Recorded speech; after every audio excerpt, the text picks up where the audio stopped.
In a previous video, I created a tutorial on 3-point lighting. Now I'm going to link to that video in the comments section below. But for today's blog, I wanted to expand on the theme of lighting for television, film, and video production, as well as photography. In this tutorial, I'm going to show you what different cinematic lighting techniques look like, and how you can reproduce those in your photography and video work. Hi, I'm Jim Costa.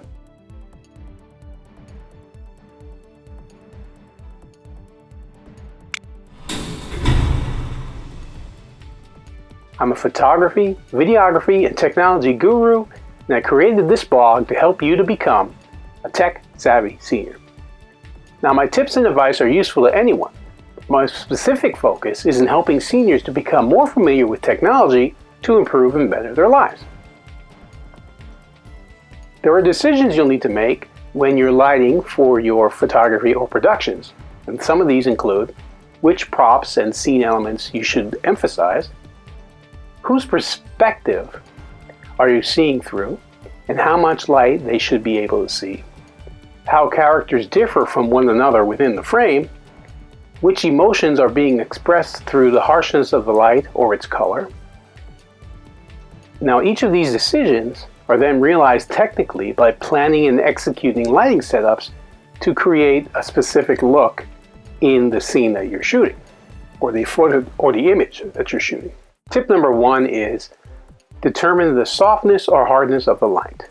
When talking about how a scene should feel emotionally, one of the things to consider is how hard or soft the lighting should be. The hardness or softness of light concerns how large a light source is and how it affects the shadows on your subject. Notice the diffused lighting in this image from the movie Restless, and how the softness of the lighting changes the feel of the scene. Tip number 2 is to raise the level of the key light. This is an effect created by hardening the key light and using fill lights generously. Now, in the previous tutorial, like I mentioned, I did an example of 3-point lighting, and this tip expands on 3-point lighting. Therefore, I'm not going to go into 3-point lighting in this video. But if you want to learn more, refer back to the one that I mentioned in the comment section below. Changing the angle from which the key light comes keeps the lighting bright and balanced in your frame, creating almost no shadow. This balances the lighting from one object to another in your frame, which is known as your lighting ratio. A higher key light can make the lighting seem like it comes from up above, such as from the sun, as you can see in this image from The Hobbit. Tip number 3 is diffused overhead lighting. You can soften the light source with diffusion materials like gels to reduce shadows. This is great for conversational close-ups, such as in this scene from The Quiet. Tip number 4 is hard film lighting. Conversely, smaller light sources, including bright sunlight, will heighten the shadows on your subject. Conservatively, this should be avoided. But it can also create dramatic effects, as was popularized in the classic film noir movies from the 1950s, which featured suspicious or volatile characters. Hard lighting creates harsh shadows in this scene from Blade Runner, for example. Tip number 5 is use a kicker light with a soft fill. In this effect, the backlight hits the side of your subject's face, and it can create an angelic rim of light, while a very soft fill light keeps the face gently illuminated. This can be seen in this scene from North Fork. Now, if this is making sense to you, put tech-savvy seniors in the comment section below.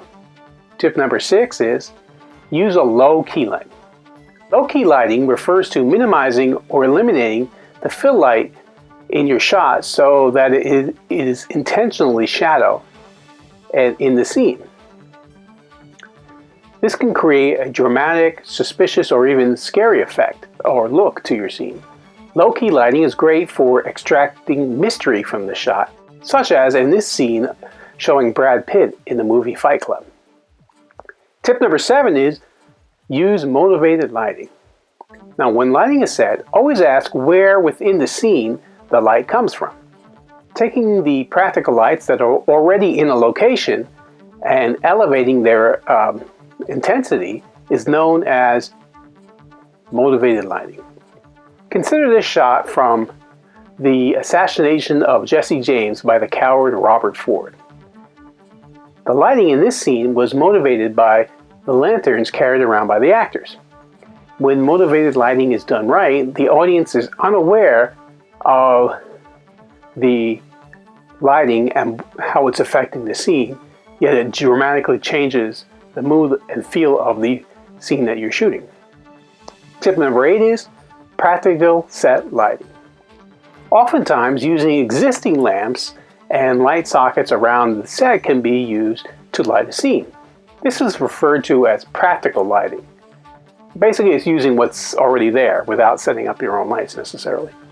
And it's very useful when you need to reveal wide portions of the set or move around it in longer takes, and you don't want a lot of lighting instruments and cables all over the place. In this example, a practical overhead bulb lights the subjects in this wide shot from the movie The Quiet. This was the case in the dinner scene from the movie Moonlight.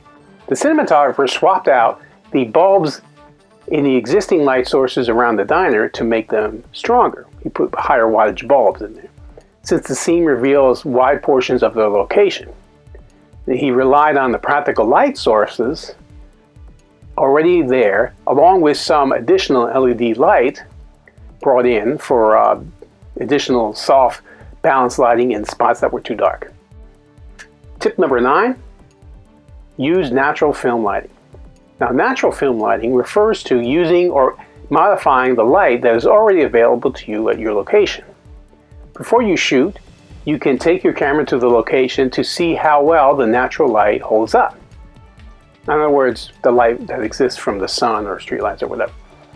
You can decide from there what additional lights you might need or how you might adjust the lighting. For example, you can use bounce boards for reflecting the light from the sun in this direction to bounce it to wherever you need, or you can use things like black flags for blocking out the light so that the light doesn't come through. In this scene, maximize natural light from the film The Revenant. You can see how they achieve beautiful outside lighting. You can also shoot during what's known as the magic hour, which is the time when there's soft light created by the sun at the end of the day, about an hour before the sun sets. Further, the selection of locations and how they appear at different times of day can create different moods for your shoot. So for example, you can shoot 2 people in the daytime shooting on a sidewalk, but that same scene shot at night under a street light will completely change the feel of the scene. Now, if you want to see more videos like this, follow my YouTube channel, jimcostafilms. If you like what you saw, please like the video. If you have an opinion, comment below. Do you want to learn even more? Then connect with Jim Costa Films on social media and online. You can find me by searching for Jim Costa Films on Facebook, Twitter, Instagram, YouTube, and online. Now, I also have a new Facebook group called Video Producers and Content Creators that I created. You can connect with me there as well and get even more pro tips and tricks.